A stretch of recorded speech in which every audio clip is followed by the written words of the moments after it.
1.9 million Swedish crowns. We could round it up to 100. Yeah, it's worth an applause. And of course, we wanted to grow even higher for every year. That's why we are doing the best we can to prep our startups before they have their first meeting with any of these guys or someone else, to have a good pitch deck, but also to invite good investors up here to Umeå. And today only, this day, 55 one-to-one meetings for our startups was arranged here at Nordvall. I think that's really, really good. So 3 of them are up here on stage now. Could we give a big hand to Markus, Johanna, and Anette? Welcome. Thank you. And we are talking good tech. And in good tech, I think there's a lot of passion in you of making a difference, making an impact. If we start with you, Markus, tell me about your background shortly and what are you investing in? Sure. I come from Almi Invest GreenTech fund, so we're a 650 million SEK investment fund backed by the Swedish government and also the European Union. So we look for CO2 reducing or greenhouse gas reducing startups, only Swedish ones, quite early stage. My background, I come from the energy industry, so basically what was said in the keynote, those companies that still call themselves electricity companies. That's my background. But also that makes it extremely relevant because a lot of the climate change issue that you need to do, the lowest hanging fruit is electrification of basically everything. And that goes from electric vehicles to a lot of things. So do we have any, you had some meetings today, do we have any interesting green tech startups here? Absolutely, I had a couple of very interesting meetings. I also think what Tomer presented on stage just now, people might not realize how extremely important that is, because it's so difficult to split the wood from the trees, basically, that am I doing something that makes sense when I'm taking action on this path or this path? And especially if you divide it into these decades where we need to halve the emissions every decade going forward. It's so difficult to understand if what we do now makes impact between 2020 and 2030 or beyond. And basically we've scanned 170 companies. So far we've invested in 6 of them. And still it needs organic growth. And that makes each and every one of those have their impact beyond 2030. So that's a huge challenge to find something that can make big difference now. And from talking about that big holistic picture, Johanna, tell me more about it. What do you look for and your background, your mindset? My background is in global development and sustainability, and that's really the interest with those eyes that I come to this field. And I think Climate View is an excellent example of striving towards that. Like, what is the top layer question? What is that door of decision makers that everyone seems to be knocking at, and how do we actually conduct a constructive conversation in the decision room?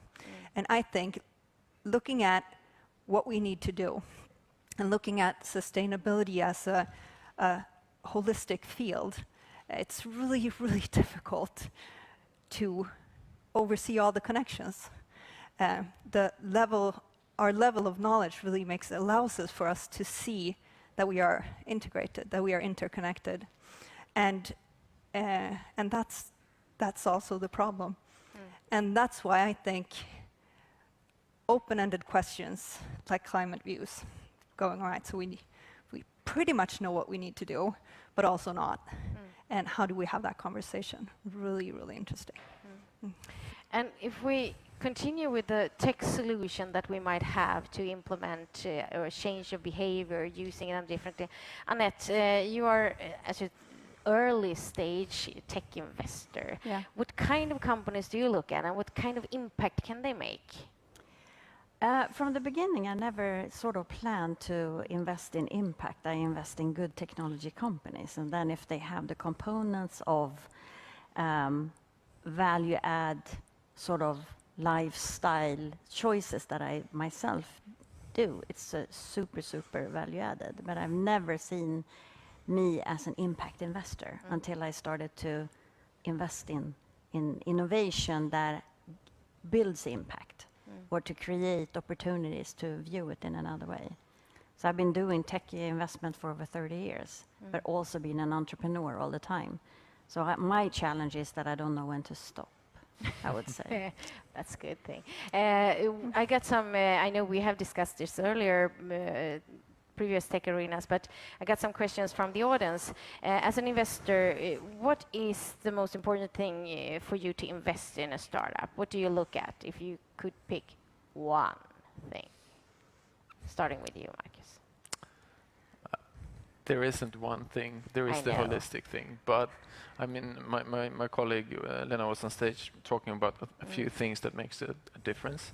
But from our perspective, of course, there is at least a barrier that you need to have quite big amount of CO2 removal or potential to remove CO2.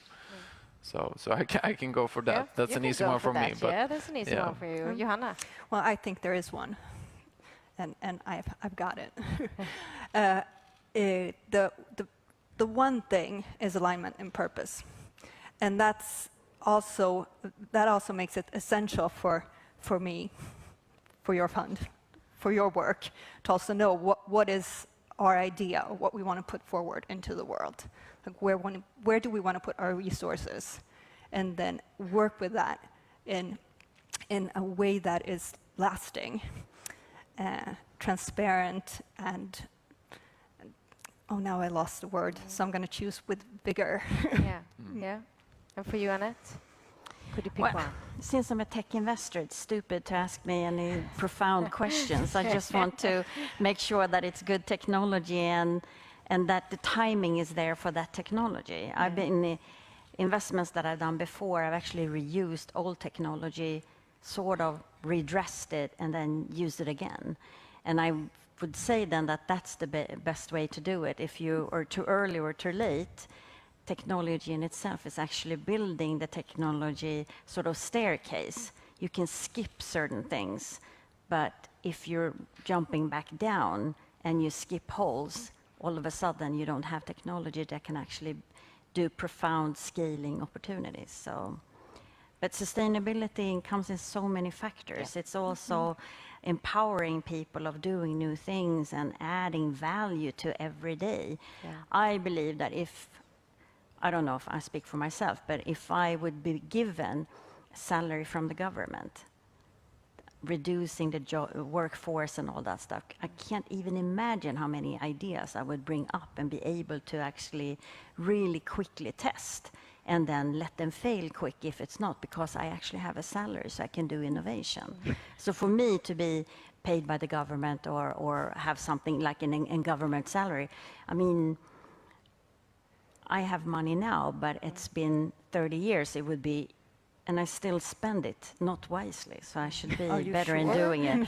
But now I hope that there's a lot of good innovation. I felt that I met 54 of the 55 companies today.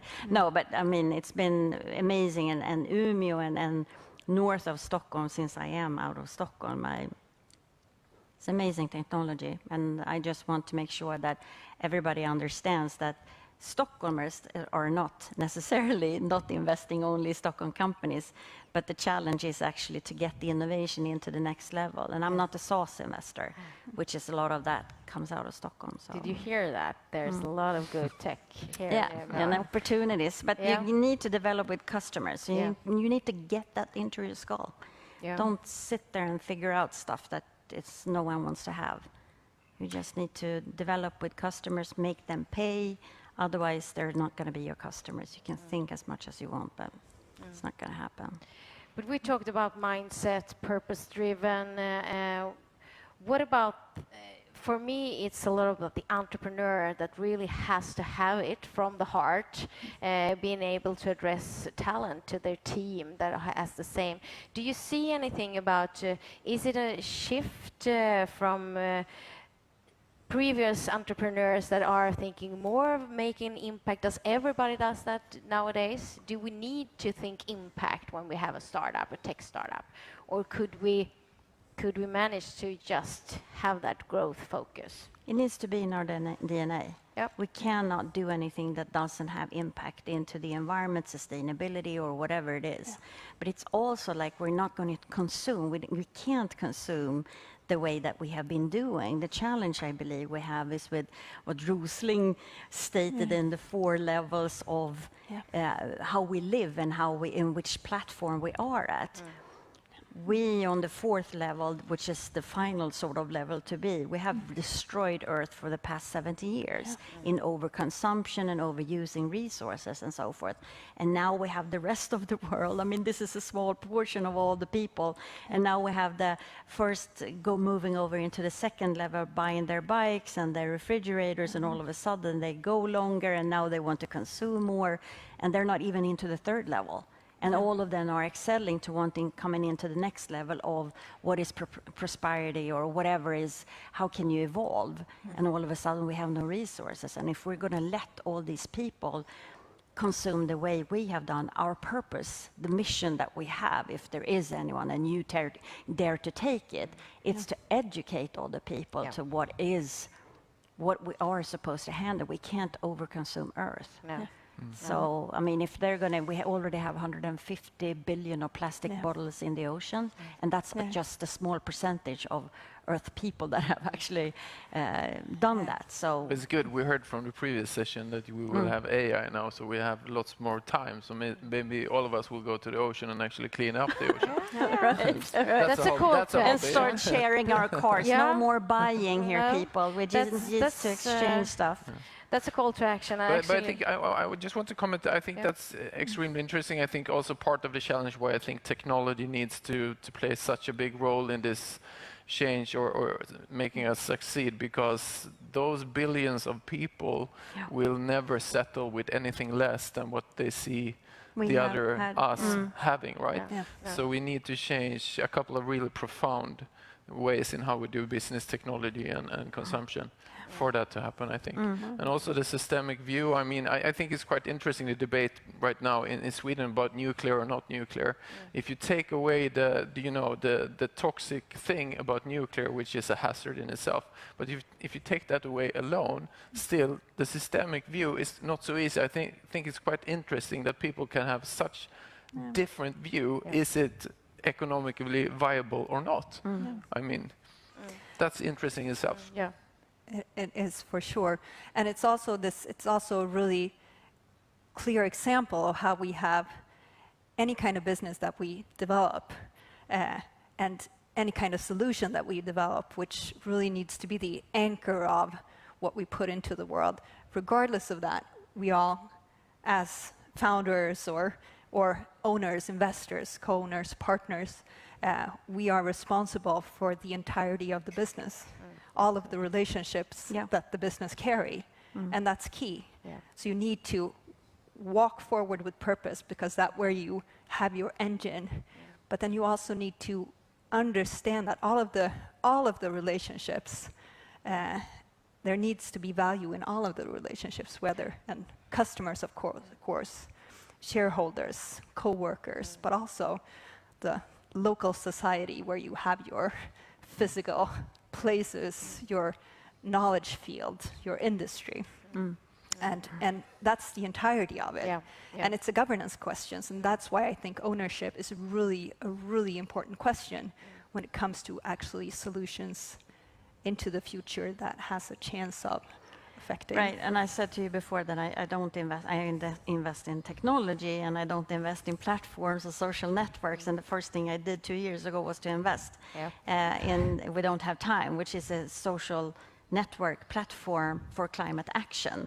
So it's like nothing I would do, I would never do it. And then all of a sudden, when I spoke with Ingmar and he asked me if I would consider, if I thought it was a good idea, I had goosebumps over my body, and I was like, of course it is a good idea. We started with climate bombing people that are doing the wrong decision, and they decided, that's probably not so good to bomb people for a thought process or so forth. So now we have the climate action actually is what we're doing, and the likings of changes. And if you haven't downloaded the app, can I do that? Yeah. All right, so download the app. We Don't Have Time. Sign up for an account and review